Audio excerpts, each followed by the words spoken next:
السلام علیکم ورحمۃ اللہ وبرکاتہ۔ بسم اللہ الرحمن الرحیم۔ دوستو، یہ کہانی ایک مدھو ویل نامی انڈین لڑکی کے قبول اسلام کی ہے جو اب الحمدللہ سلمہ انجم ہے۔ آئیے یہ کہانی سنتے ہیں۔ سوال: برائے کرم اپنا مختصر تعارف کرائیے۔ جواب: میرا نام اب الحمدللہ سلمہ انجم ہے۔ میرا پہلا نام مدھو گوئل تھا۔ میں غازی آباد کے ایک بہت مذہبی ہندو گوئل خاندان میں پیدا ہوئی۔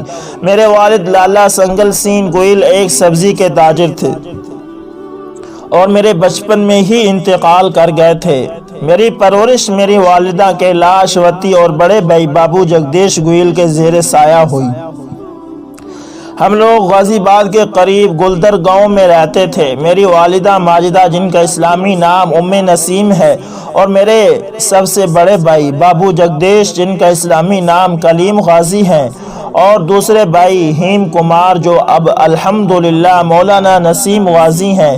میری چھوٹی بہن بھی، جس کا نام اب اسما ہے، اپنے پورے خاندان کے ساتھ الحمدللہ مسلمان ہے۔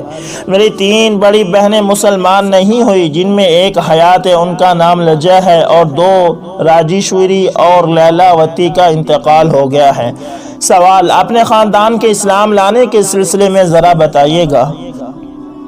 جواب: میرے بڑے بھائی بابو جگدیش بڑے مذہبی ہندو تھے اور انہوں نے ہندو مذہب کی بڑی گہری معلومات حاصل کر رکھی تھی۔ اسلام اور مسلمانوں سے ان کو بڑی نفرت سی تھی۔ مسلمان کے یہاں سے سبزی لینا بھی وہ پسند نہیں کرتے تھے، اور اگر خریدتے تو بہت دھو کر پکواتے تھے۔ وہ غازی آباد نگر پالیکا میں چونگی انسپکٹر تھے۔ وہ ہندو مذہب کو اپنے مالک کو خوش کرنے اور اس تک پہنچنے کا سہارا سمجھتے تھے۔ وہ مذہب سے بہت عقیدت کا تعلق رکھتے تھے۔ ایک روز وہ ایک چونگی پر جانچ کے لیے گئے۔ دوپہر کا وقت تھا۔ غازی آباد بھٹے کے ایک مسلمان جناب عبد الرحمن صاحب، جو چوڑیوں کا کاروبار کرتے تھے، کسی ہفتہ واری بازار میں دکان لگانے کے لیے چوڑیاں لے کر آئے، مگر ان کے پاس چونگی کے پیسے نہیں تھے۔ انہوں نے چونگی پر آ کر درخواست کی کہ میں شام کو واپسی میں چونگی کے پیسے دے دوں گا، مجھے شام 5 بجے تک کی مہلت دی جائے۔ بابو جی نے کہا کہ واپسی پر بھی کوئی چونگی دیتا ہے؟ انہوں نے جواب دیا کہ بابو جی مسلمان دیتے ہیں۔ بابو جی کو یہ بات لگ سی گئی، اور وہ باوجود دوسری جگہ کے تقاضوں کے شام تک وہیں بیٹھ گئے کہ دیکھتا ہوں مسلمان کس طرح چونگی دیتا ہے۔ عبد الرحمن صاحب وقت سے قبل گاہکوں کی بھیڑ سے دکان سمیٹ کر 5 بجے سے 15 منٹ قبل چونگی پر آئے اور چونگی جمع کرا دی۔ بابو جی ان کے اس ایفائے عہد سے متاثر ہوئے اور پھر ان سے دوستی کر لی۔ حقیقت یہ ہے کہ ایفائے وعدہ کا یہ اسلامی انداز ہی ہمارے خاندان کے لیے ہدایت کا ذریعہ بنا۔ بابو جی نے اسلام کا مطالعہ شروع کیا۔ گھر آئے، ایک سنجیدہ مسلمان جناب قاضی جمیل صاحب بابو جی کو مل گئے۔ انہوں نے بابو جی کو اسلامی لٹریچر مہیا کیا اور ساتھ میں چھوٹے بھائی نسیم غازی کو بھی قریب کیا۔ بابو جی اسلام کے مطالعے سے بہت متاثر ہوئے اور انہوں نے دوستوں اور عزیزوں سے اسلام کی تعریف شروع کی اور اسلام قبول کرنے کا ارادہ ظاہر کیا۔ انہوں نے ان کو روکنے کی بہت کوشش کی، مگر چھوٹے بھائی ہیم کمار مولانا نسیم غازی نے اسلام قبول کر لیا۔ اس دوران لوگوں نے دباؤ دینے اور اسلام سے باز رکھنے کے لیے ایک جھوٹے قتل کے مقدمے میں پھنسا دیا۔ مقدمہ شروع ہوا۔ غازی آباد کا ایک بڑا بدمعاش صادق تھا۔ اس کو معلوم ہوا کہ مقدمہ کی تاریخ ہے اور لوگ جھوٹی گواہی دینے آئے ہیں۔ وہ عدالت کے باہر چاقو وغیرہ لے کر بیٹھ گیا کہ جو جھوٹی گواہی دینے آئے گا آج اپنا انجام دیکھے گا۔ اس کے ڈر کی وجہ سے لوگ گواہی دینے نہیں آئے۔ مقدمہ میں بابو جی بری ہو گئے۔ صادق کی اس ہمدردی سے بابو جی اور بھی متاثر ہوئے اور انہوں نے بھابھی اور بچوں سے مشورہ کیا اور پورا خاندان مشرف با اسلام ہو گیا۔ 5 بیٹے اور 4 بیٹیاں، جس میں 3 بلریا گنج سے عالم ہیں، سب مسلمان ہو گئے۔ مولانا نسیم غازی جس وقت مدرسہ الفلاح بلریا گنج میں پڑھتے تھے، انہوں نے گھر والوں پر بہت کام کیا۔ ان کی کوشش سے میری چھوٹی بہن اسما مسلمان ہوئی اور ان کی شادی اعظم گڑھ کے ایک معزز خاندان میں ہوئی۔ ان کے شوہر جامعہ میں ایک بڑے عہدے پر ہیں۔ اس کے بعد نسیم بھائی والدہ اور مجھ پر بہت محنت کرتے رہے اور بڑے درد بھرے خطوط ہمیں لکھتے تھے۔ ان کا ایک درد بھرا خط 9 مسلم بیٹے کا اپنی ماں کے نام خط کے عنوان سے شائع بھی ہوا۔ چند سالوں کی فکر اور کوشش سے میری والدہ بھی مسلمان ہو گئی۔ سوال: آپ اپنے اسلام کے سلسلے میں کچھ بتائیے۔ جواب: میں اپنے بارے میں بتانے جا رہی ہوں۔ مجھے بچپن سے اسلام سے بڑی چڑ تھی۔ اس کی بنیادی وجہ یہ تھی کہ ہمارے علاقہ اور غازی آباد کے اکثر علاقہ میں مسلمانوں کو دیکھتی تھی کہ وہ بہت گندے رہتے ہیں اور ان کے گھر بھی بہت گندے ہوتے ہیں۔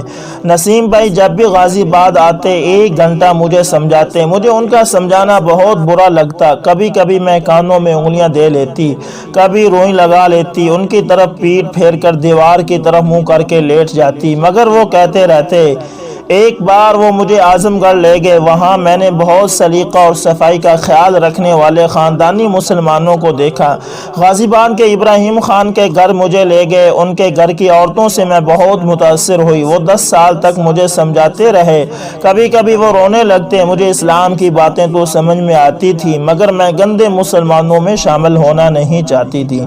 مجھے ڈر تھا کہ ان مسلمانوں میں خاص طور پر عبد الرحمن صاحب کے بیٹے سے میری شادی کر دی جائے گی، اس لیے میں مسلمان ہوتے ہوئے ڈرتی تھی۔ ایک بار میں اعظم گڑھ گئی ہوئی تھی۔ نسیم بھائی میرے خوشامد کرتے تھے کہ ایک روز ان کی ڈبڈبائی آنکھیں دیکھ کر میرا دل بھر آیا۔ میں نے کہا، بھیا تم کیا چاہتے ہو؟ انہوں نے کہا، مدھو بہن، اسلام کا کلمہ پڑھ کر ہمیشہ کی آگ سے بچ جاؤ۔ میں نے کہا، اچھا پڑھاؤ، اور میں نے کلمہ پڑھا اور اسلام قبول کر لیا۔ نسیم بھائی کی خوشی کی کوئی انتہا نہیں تھی۔ وہ خوشی میں مجھے گلے لگا کر پھوٹ پھوٹ کر رونے لگے، اس لیے کہ تقریباً 10 سال کی متواتر کڑن لگن اور مسلسل دعوتی کوشش کے بعد اللہ نے میرے دل کو اسلام کے لیے کھولا۔ یہ تقریباً 28 سال پرانی بات ہے۔ سوال: آپ کی شادی کس طرح ہوئی؟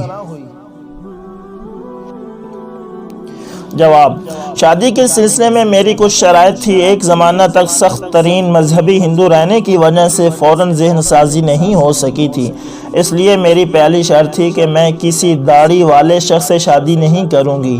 لڑکا الگ رہتا ہو، زیادہ بہن بھائی وغیرہ نہ ہوں، یعنی بڑا خاندان نہ ہو۔ مجھے ابھی اسلام قبول کیے ہوئے تقریباً 1 سال ہوا تھا۔ حکیم علیم الدین سنبھلی نے ہمارے شوہر محمود صاحب سے شادی کے لیے کہا۔ وہ اس وقت روزگار کے لیے کوتوالی سے پھلت آ کر رہنے لگے تھے۔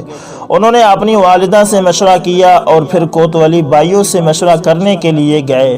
وہاں آپ کے دادا حاجی محمد امین صاحب ان کے خاندان کے بزرگ تھے۔ انہوں نے تائید کی، غازی آباد آگے کہ رشتہ پکا کریں، اور اشارے سے آپ کے ابو مولانا کلیم صاحب کو دعوت دیتے آئے۔ رشتہ پر آمادگی دے کر لوگوں نے مشورہ کیا کہ نکاح کر دیا جائے۔ اصل میں ان کی میری طرف سے اطمینان نہیں تھا ان کو۔ بہرحال سادگی سے نکاح ہو گیا۔ عزیزوں اور گھر والوں میں سے صرف آپ کے والد کلیم بھائی شادی میں شریک ہوئے۔ 2 ماہ بعد ہمارے بھائی اور والدہ نے مجھے سادگی سے میرے شوہر کے ساتھ اس طرح رخصت کر دیا جیسے کئی سال کی شادی شدہ لڑکی کو رخصت کر دیتی ہیں۔ سوال: آپ کو اب کیسا محسوس ہوتا ہے؟ محمود چاچا جان تو اتنی اچھی داڑھی بھی رکھ لی ہے انہوں نے۔ جواب: مجھے بہت اچھا محسوس ہوتا ہے۔ میرے شوہر محمود صاحب ایک اچھے شوہر ہیں، ایک مثالی مسلمان ہیں۔ مجھے ان کے ساتھ شادی پر فخر ہے۔ میں اس پر اللہ کا شکر کرتی ہوں کہ ان کی داڑھی مجھے بہت اچھی لگتی ہے، بلکہ اب مجھے اسلام کی ہر چیز اچھی لگتی ہے۔ میرے خاندان کے اکثر لوگوں کے داڑھیاں ہیں۔ بڑے بھائی بابو جی مرحوم تو بہت بہادر مسلمان تھے، ہندوؤں کے محلے میں رہتے تھے۔ بابری مسجد کے قضیہ اور اس سے قبل غازی آباد میں بارہا فسادات ہوئے۔ مسلمان دوستوں کے فون آتے تھے کہ ہم آپ کو لینے آ رہے ہیں، ان حالات میں آپ کا وہاں رہنا ٹھیک نہیں ہے۔ بابو جی بڑے اعتماد سے جواب دیتے، اگر آپ اطمینان دلا دیں کہ مسلمانوں کے محلے میں ملک الموت نہیں آ سکتے اور ہندوؤں کے محلے میں موت وقت سے پہلے آ جائے گی تو میں آنے کو تیار ہوں۔ اور موڑا بچھا کر سڑک پر کبھی بیٹھ جاتے اور اخبار پڑھنا شروع کر دیتے تھے۔ ان کا ایمان بہت قوی تھا۔ قبول اسلام کے بعد ہمارے خاندان کو ہندوؤں نے بڑی دھمکیاں بھی دی اور بڑے بڑے لالچ بھی دیے۔ رام گوپال شال والا وغیرہ بارہا ملنے آئے اور کروڑوں روپے کی پیشکش کی کہ آپ کسی بھی شرط پر اسلام سے باز آ جائیے، مگر انہوں نے حق کے مقابلے پر لالچ اور خوف کو ٹھکرا دیا اور زندگی بھر نہ صرف خود مضبوط مسلمان رہے بلکہ ان کی وجہ سے اللہ نے خاصے لوگوں کو ہدایت دی۔ میرے دوسرے بھائی مولانا نسیم غازی بھی، جو الحمدللہ ملک کے مشہور داعی ہیں، انسانی رشتہ کے بھائیوں کو دوزخ کی آگ سے بچانے کے لیے بغیر کسی سیاسی فکر اور لالچ کے مخلصانہ دعوت پر زور دیتے ہیں۔ الحمدللہ اس کا فائدہ جماعت اسلامی کے لوگوں کو بھی ہوا، خاصے لوگ ان کی دعوت سے مشرف با اسلام ہوئے، الحمدللہ۔ سوال: اگر خدا نے خواستہ آپ کو ہدایت نہ ملتی تو؟ جواب: اگر خدا نے خواستہ مجھ کو ہدایت نہ ملتی، اس تصور سے بھی کانپ جاتی ہوں، میرا رواں رواں کانپ جاتا ہے۔ دیکھیے ابھی میرا حال خراب ہو رہا ہے۔ میری دو بہنیں اسلام کے بغیر دنیا سے چلی گئی، وہ اسلام کے قریب ہو گئی تھی مگر ان کے مقدر میں ہدایت نہیں تھی۔ میرے والد بھی اسلام سے محروم دنیا سے رخصت ہو گئے۔ جب میں سوچتی ہوں تو نیند اڑ جاتی ہے اور کبھی کبھی مسلمانوں پر مجھے بہت غصہ آتا ہے۔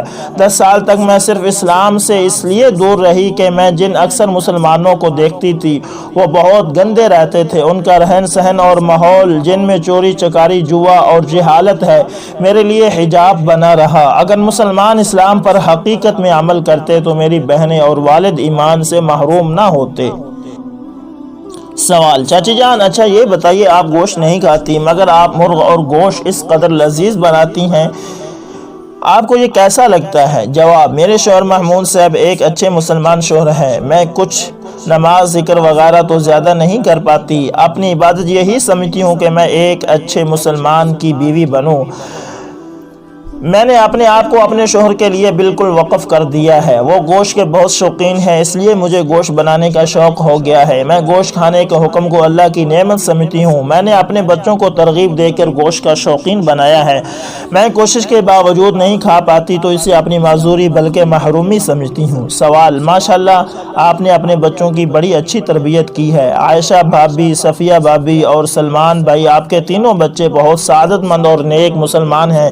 آپ نے ان کی کس طرح تربیت کی؟ جواب: بچوں کی تربیت میں مجھ سے زیادہ ان کے والد کا ہاتھ ہے۔ وہ بہت اچھے اور سچے مسلمان ہیں، اکثر غیر مسلم کے محلے میں رہے مگر پڑوسیوں کے محبوب رہے اور جب محلہ چھوڑ کر آئے تو ہندوؤں نے روتے ہوئے رخصت کیا اور اسی طرح ایک مرتبہ پکی مہری محلہ میں ہم رہتے تھے۔ ایک چھوٹے سے مکان میں ہم ایک زمانہ تک رہے۔ مالک مکان ایک انتہائی مذہبی ہندو تھا، رام کشور نام تھا، 2 مضامین میں MA تھا مگر وہ ہمارے شوہر کے اخلاق اور ہمدردی سے حد درجہ متاثر تھا اور اسلام کی طرف مائل ہو گیا تھا۔ کہتا تھا، محمود صاحب جس قدر دیوتاؤں کی پوجا کرتا ہوں حال خراب ہوتا جاتا ہے، سوچتا ہوں یہ جھوٹے بھگوان چھوڑ دوں اور آپ کی طرح ایک سچے مالک کا ہو جاؤں۔ اس کے مقدر میں ہدایت نہیں تھی، بیچارہ محروم دنیا سے چلا گیا۔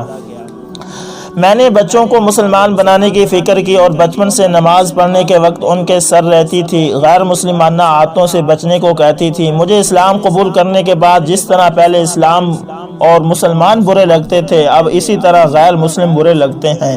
اس لیے میں باوجود غیر مسلموں کے محلے میں رہنے کے بچوں کے لیے پسند نہیں کرتی کہ وہ غیر مسلم بچوں سے دوستی کریں، بلکہ ان کے ساتھ کھیلنا بھی مجھے اچھا نہیں لگتا۔ سوال: آپ کے ہندو عزیزوں سے اب کیسے تعلقات ہیں؟ جواب: اسلام قبول کرنے سے پہلے ہم لوگوں کی اقتصادی حالت اچھی نہیں تھی، ہم لوگ غریبی کی زندگی گزارتے تھے مگر اسلام قبول کرنے کے بعد اللہ نے ہم کو سب کچھ دیا۔ ہمارے بھائیوں اور بھانجوں نے اپنے ہندو رشتہ داروں کے ساتھ اچھا سلوک کیا، اب وہ لوگ ملتے جلتے ہیں اور شادی غمی میں شریک ہوتے ہیں اور اسی طرح ہم سے تعلقات بنائے رکھنا ان کی ضرورت بن گئی ہے۔ نسیم بھائی فائدہ اٹھا کر ان پر کام کر رہے ہیں۔ سوال: ارمغان کے واسطے سے آپ مسلمانوں کو کوئی پیغام دینا چاہیں؟ جواب: مجھے صرف یہ کہنا ہے کہ مسلمان گندے نہ رہیں، اس کی وجہ سے لوگ اسلام میں آنے سے رکتے ہیں۔ اسلام نے پاکی اور صفائی کو کس قدر اہمیت دی ہے، ہمیں تو دنیا کو صفائی اور پاکی کا سلیقہ سکھانا چاہیے۔ ہماری زندگی اسلامی کردار کا نمونہ ہونی چاہیے۔ اسلام کی ہر ادا میں کشش ہے۔ دیکھیے 50 سے زائد افراد پر مشتمل خاندان کی ہدایت کا ذریعہ صرف عبدالرحمن صاحب کے وعدے پر چنگی جمع کرنے کا عمل ہوا، بلکہ ہمارے واسطے سے مسلمان ہونے والے سبھی لوگوں کا ذریعہ ان کا ایک اسلامی عمل ہوا۔ افسوس ہم خود گندے رہتے ہیں اور کم از کم ہندوستان میں گندگی مسلمانوں کی شناخت سمجھی جانے لگی ہے۔ ہمیں اس برائی کو دور رکھنے کی کوشش کرنی چاہیے۔ سوال: بہت بہت شکریہ سلمہ چاچی جان، آپ ہمارے لیے دعا کیجئے گا۔ جواب: ضرور، آپ بھی میرے لیے دعا کریں، آپ اللہ کی نیک بندی ہیں۔ اللہ حافظ۔ دوستو، اگر یہ ویڈیو آپ کو پسند آئے تو لائک، شیئر اور کمنٹ میں اپنی رائے کا اظہار ضرور کریں، اور اگر آپ ہمارے چینل پر نئے ہیں تو ہمارے چینل کو ضرور سبسکرائب کریں اور ساتھ میں بیل کے نشان کو دبانا کبھی بھی نہ بھولیے گا، تاکہ ہر نئی آنے والی ویڈیو کا نوٹیفیکیشن سب سے پہلے آپ کو ملتا رہے۔ جزاکم اللہ خیر۔